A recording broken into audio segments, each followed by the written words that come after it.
Rainbow Six Siege passive abilities. Now, for those of you who don't know what a passive ability is, allow me to explain. If you guys don't remember, Ella, Zofia, and a few other operators used to have their own passive ability. For Zofia, if you downed her, she had the chance to withstand and get back up. And she was the only one that could do this, besides the simple answer of Doc and Finka. With Ella, if you downed Ella, she would activate one of her Grismots in her pocket, pretty much concussing anyone near her. Essentially, it was a martyrdom perk from Call of Duty. Smoke's passive ability that still exists today, where he could walk through his own smoke canisters. All these characters had really cool but very situational passive abilities. So I thought it would be interesting to come up with my own passive abilities for certain operators. Not everyone, because if I'm being honest, it's kind of hard to think of some. Regardless, that brings us to today's video. 15 passive abilities that we need in Rainbow Six Siege. Some of them are going to be really cool, some of them are going to be really pointless, and some of them are going to be borderline broken. I don't tend to miss any of these marks. My brain is just, it functions very weirdly, if I'm being honest. Regardless, like the video and be sure to comment down your own passive ability idea to be featured in the next video, where all the ideas you guys come up with will be rated by me. 1,800 likes. If we hit that goal within 24 hours, I will make it happen. But let's get right into it with our first operator. First operator being Mute. Like I said in the beginning, some are going to be good, some are going to be bad, and some are going to be broken. Mute's passive ability would be this. He would have an attached mute jammer at him at all times, on top of the 4 mute jammers that he already has. Allow me to explain why I think this would be so cool. It kind of makes sense given his ability and the possibility of being able to have a disruptor, given the fact that Vigil has essentially a weaker mute jammer. And how it would work is quite simple. It would pretty much be a very small radius, but enough to be game changing. If a drone drives next to you, it's gonna get mute jammed. If Dokkaebi calls you, it's not gonna matter because you have a mute jammer. If there's an air jab on a door and you wanna walk near it and walk past it safely, don't worry because you have a mute jammer on you and it'll jam literally anything from claymores to hard breach gadgets. Which brings me on to my next topic. EMPs would be able to disable the mute jammer on him for a short time being, because it would be ridiculous to be able to walk up to a thermite going off and just mute jam that bitch. I don't know. I think it would just be a really cool and interesting concept. I do think it's honestly broken, but for the idea of it just being in the game, I think it would be fun. But if I had to rate it on a scale of 0 being completely ass and trash to 10 being completely broken, I'm gonna give it a solid 7. Only because I don't want it to be too broken to the sense where there's no reason to not bring a mute. Next up is Ekko. Now this one was quite simple, okay? It makes sense in my head. Ekko's passive ability would be that he cannot be Dokkaebi called. I'm pretty sure this used to be a thing for quite a small time, but it was never an official passive ability he had. Make it make sense. Whenever Ekko gets on his cameras, whether it be his Ekko drones or just cameras in general, he uses his wrist pad. Why the hell is it when Dokkaebi calls, he whips out a phone that he was never using? Logically, it doesn't make any sense. Given the fact that Dokkaebi pretty much counters everybody, it'd be pretty cool to see Ekko be a pure counter, given the fact that the phone is, again, useless to him. Very simple passive, but enough to make it actually work. If I had to rate this passive idea, I would give it a 10 out of 10 because it makes sense to me. Like, I don't know why it wasn't already in the game or kept. It's so simple that it makes sense. For the number 3 spot, we have Vigil. And this one might be broken, I'm not gonna lie. But here's what Vigil's passive ability would be. Vigil cannot be red pinged or yellow pinged if his ability is active. Now obviously the red pinging already works in that sense, you literally can't red ping him, but allow me to elaborate more on the yellow ping. If his ability is active and you yellow ping a certain spot near him, the ping will randomize and will spot a random location in that general area. How the red pinging system would work is if you red ping him normally, it would also randomize, pretty much enhancing the ERC7. It already kind of makes sense. How can you ping a general location when your drone is essentially getting jammed? Now, this would obviously buff Vigil to probably make him the official best roamer in the game. Even with a 5 stack of communicating, it would be hard to locate Vigil and get a dead set point on him. For that reason, it's extremely broken and I'm going to give it a 10 out of 10. Again, 10 being the most broken, and 0 being the least. However, it would be very interesting to witness. For number 4, we have Mazi. I'm realizing I'm 4 for 4 on defense operators. But trust me, we will have some attackers on this list. My brain is quite simple, so it doesn't function properly. But Mazi is quite simple. Mazi can rehack a dead Ekko drone and take control. Allow me to elaborate this more. I'm not saying a dead Ekko drone that's been shot. I'm saying if an Ekko dies and you happen to have a pest launcher in your pocket, you should be able to look up at the ceiling, shoot the goddamn thing, and retake control and pretty much finish Ekko's job. It's simple.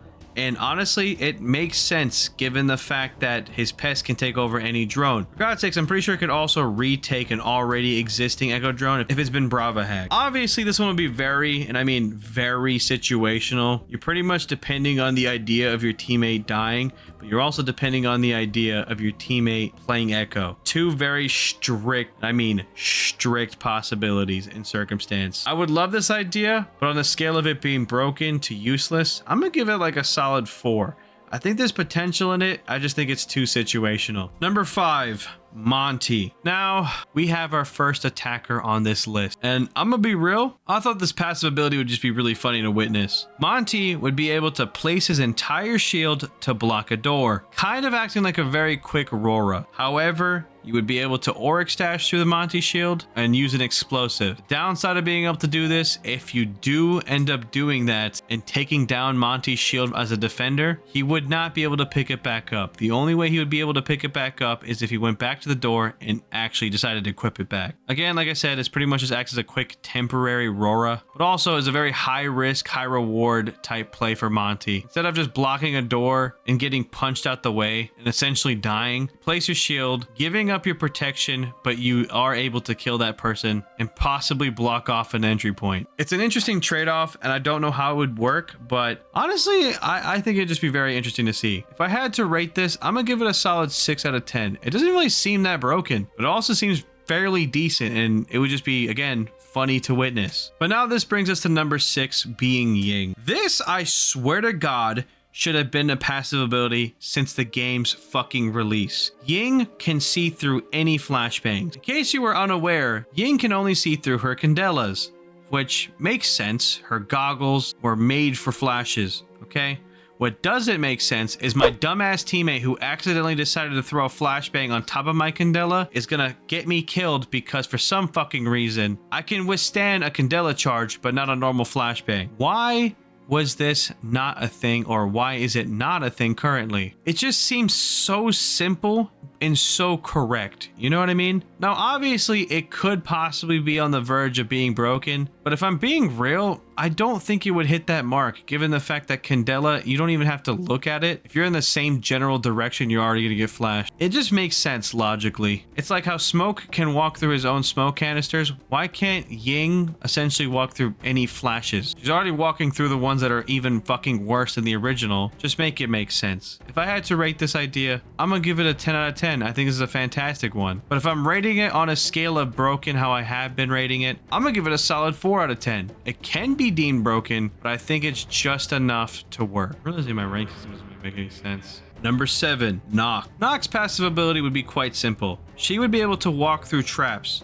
but not all of them, only ones with sensors, like Ella charges, Fenrir traps, thorn traps. Hell, even the proximity alarm. It just makes sense. However, she cannot walk through traps like Legion or Capkin because they are more interactive traps. You have to step on a Legion mine and you have to walk through a literal laser. Something is always gonna trigger those off. Something has to trigger them off physically, and unfortunately her ability would not make any sense in countering it. If I'm being real, this would just be a really cool buff for Nock, given the fact that she used to be a very good choice to a very fucking pointless one now, given the fact that she's low-key trash. If I had to rate this on the scale of broken, I'm gonna give it a 5 out of 10. I think it's literally in the perfect balance of being just right in the middle. For number 8, we have Alibi. Honestly, I'm pretty sure I've said this many times on TikTok, or honestly buffs and reworks for every operator. Her passive ability should be quite simple. Her decoys should match her fucking cosmetics as well as her attachments. How has this not been a thing? I do not know. Now, I'm not a game developer. Obviously, there's more into it than I'm looking at it. Okay, I do understand that. But all I'm saying is, if we're getting a whole nother Siege game, it would be pretty cool to see this change. Increasing Alibi's pick rate and also making it so I can run cool drip like this fucking pirate outfit. Okay, it's sick. As well as these attachment skins. You telling me if I want an Alibi to work at a better rate, I have to run no drip, no attachments? It's bullshit. This honestly shouldn't even be a passive. It's just something I want so bad that I'm just willing to accept it being a passive. This on the scale of not being broken to broken, I'm gonna give it a 5. I think again, it plays perfectly in the middle. Some people are gonna say it's too broken and too much is going on, and some people are gonna say it fits and makes sense. And honestly, I'm content with either. Number 9. Fenrir. This is very similar to Smoke. Fenrir's passive ability would make it so he does not get affected by his own trap. Again, this is one of the more very specific ones, but hear me out. If you're playing Fenrir standing near your own trap and an attacker walks in, you both get hit by it. I think it would be interesting to see it only working for one player, meaning the person who's attacking and ended up triggering it. The amount of times I have actually lost a fucking fight because we both managed to hit our own trap and I just am getting blinded but also deafened at the same time is fucking ridiculous. Some people might deem it as completely broken, but if I'm being honest, it really isn't that much of a change other than the fact that I could fucking hear. I don't really care about the seeing part, considering you're probably already going to be close to me. I just don't like hearing that shit, like that shit. Oh my god, get that out of my ear. It's annoying, and honestly that pisses me off and gets me killed so much. Fenrir is like genuinely one of the only trappers that can actually get completely harmed by his own trap without it actually hurting you at all. It's ridiculous. If I had to rate this on the scale of being broken, I'm gonna give it a solid 2 out of 10. Okay, it's not broken, it's a good idea, just right, just enough to play it. Number 10, Maverick. I'm not gonna lie, I feel like I cooked on this one. Maverick's passive ability would be quite simple. Maverick would be able to take less damage from any fire, including Capital Firebolts, Goyo Canister, and Tachanka Grenades. My reason being is he works with fire and is pretty much the fucking arsonist of Team Rainbow. In other words, he's used to getting burnt a lot, whether it be his own torch or just honestly engineering shit. Kinda makes sense. It would be more of a lore passive than anything, or like a background check passive, but enough to make it somewhat of a difference. Now, I'm not saying he would be completely immune to fire. That would not make any goddamn sense. I'm just saying he should lose maybe, and I mean maybe 30% less HP than everybody else. He's already used to the heat. It'd be really cool to see some plays. Again, would be very situational, as you are still going to take damage from fire and you're still going to put yourself at risk to make that play. But I would just like to have the option, okay? It'd just be really cool to see. Do you know how terrifying it would be if you shoot your own Goyo canister and you just see him run through that bitch like he's the fucking T-1000 from Terminator? It would be hilarious. You would respect him, and you would also be terrified. If I had to rate this idea on a scale of not being broken to broken, I'm going to give it a solid 1. I don't think this could be broken at all. I still think it's one of the most high-risk things you could do, is still take damage for a possible play. It's just cool, man. That's all it is. Number 11, Thatcher. Thatcher's passive ability would be something we've all been wanting. He would be able to disable lights in any room and they will not turn back on at all. Honestly, this is so possible and would be interesting to genuinely witness. But it would only work with his EMPs, not impact EMPs, and the simple fact of being his are a lot stronger. This would pretty much create an insane amount of strategy and just change up the whole vibe. Are you guys not bored of just seeing the same fucking slightly dimmed rooms? Imagine that shit pitch black. It would make it seem like you're actually under attack. Instead, you're gonna get swung by a fucking black and yellow golden ass Thatcher that I have, and you're gonna completely witness every second of it. Imagine just seeing my eyes in the dark as you get swung because I decided to go dark. I role-played Captain fucking Price. But this passive wouldn't just affect lights, it would affect beeper. For example, bank. Bank open area has beepers. Hell, even upstairs in Split. EMPs are EMPs. They're supposed to break the shit out of electronics. It honestly makes no sense how you could EMP a fucking light bulb and that bitch turn back on 5 seconds later. You're telling me this highly sophisticated grenade is getting countered by some fucking light bulb? I think not. If I had to rate this idea, I'm gonna give it a solid 4 out of 10. Again, I could see it kind of being annoying, possibly broken given certain circumstances, but it's cool enough to make me want it. Number 12, Doc. Now, this one was quite interesting, but it would be such a slight, and I mean slight passive. When Doc runs out of stims, he can still pick up people but instead of that person having 20 HP, they would have 40 HP. Allow me to explain. If you see your teammate normally and you happen to have a stem on him, he's going to go back to full HP. But if you don't have any stems and you just get a normal revive off, for Doc, it should be an exclusive animation where you patch him up with like bandages. And only with Doc would he go from 20 to 40 HP after getting revived, still making Doc a better medic. You're telling me this man runs around with fucking defibrillators on his chest and you can't use it to increase HP after getting hit and honestly almost dying? It would just be such a slight buff that would probably go heavily unnoticed, but for certain situations could make or break a round, or hell, even a match. This is generally my favorite idea that I came up with throughout this whole passive video. I would love to see this happen. On a scale of 0 through 10, 10 being awesome, it's a 10. On a scale of it being broken, it's a fucking 1. It really can't be broken. I don't understand how this could be broken, honestly. Let me know what you guys think about this one, okay? On to number 13, Soulless. Probably one of the most nerfed dog shit operators now, but I still appreciate her. But here's what her passive ability would be. When a camera looks in her direction, it will give Soulless an alert to where the general location of said camera is. If you guys ever played any games like Assassin's Creed or Far Cry and an enemy is essentially looking at you, it'll literally have a line just pointing in the direction of where those eyes are. Now imagine that for Soulless when your ability is off. If this happened, Soulless would then know when to put her ability on and check for camera. This would be an insanely cool buff given the fact that she really has no incentive or know when to put on her fucking sensor anymore. But if I'm getting alerted like that, it's gonna give me a reason to want to roam with her. I'll know when I'm getting cammed out. This would actually increase her pick rate drastically to the point where it could honestly be deemed hella broken. But if I'm being real, she needs some love. She's so trash now. Not like Kavera trash, but enough to make me question why you picked her instead of literally any other person. If I had to rate this on the broken scale, again, 0 being it's nowhere near broken to 10 being broken,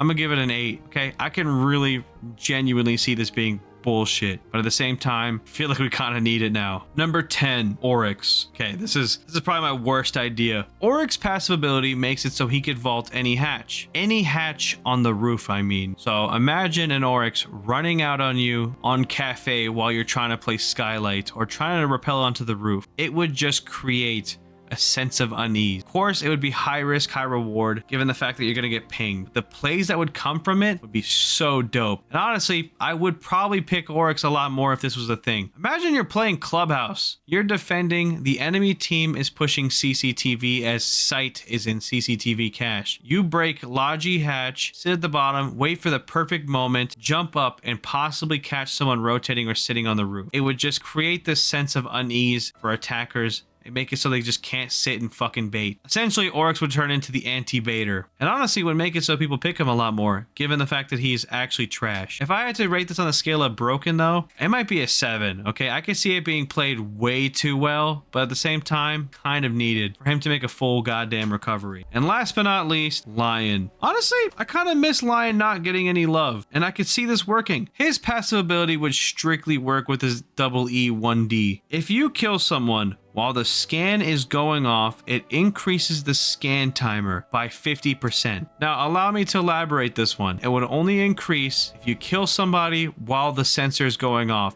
The split second it turns off and you get a kill that very second, it won't work because the gadget was on. What this does is essentially make Lion into a crazy entry fragger. It rewards somebody for capitalizing on his ability use and can make it so rushes are hella terrifying with a Lion. I mean, yeah, I understand we play Lion now for rushes still, but if I'm being real, he's probably the most useless one for that rush to begin with. This would make it so he's the most important. But if I'm being real, my boy needs some love. He's kind of trash.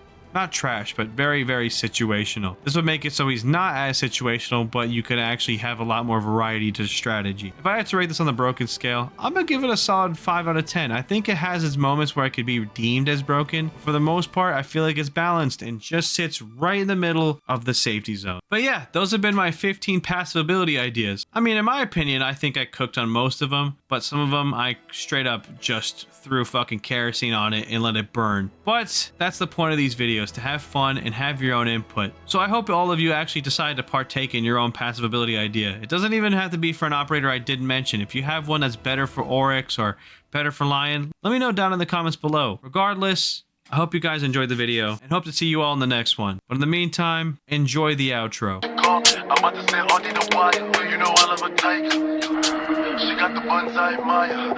I'm at the butt, I bet you call. I'm about to say all the wire, you know I love a type. I can go to her ass like a tire. She like Poppy on fire. She like Poppy on fire. We gon' not do enough POA. You got a good nigga, me too. Buddy go what? Buddy go, got buddy go, bless you. Look, buddy go, digging that, nigga digging that back, that's it. Buddy go back, got him.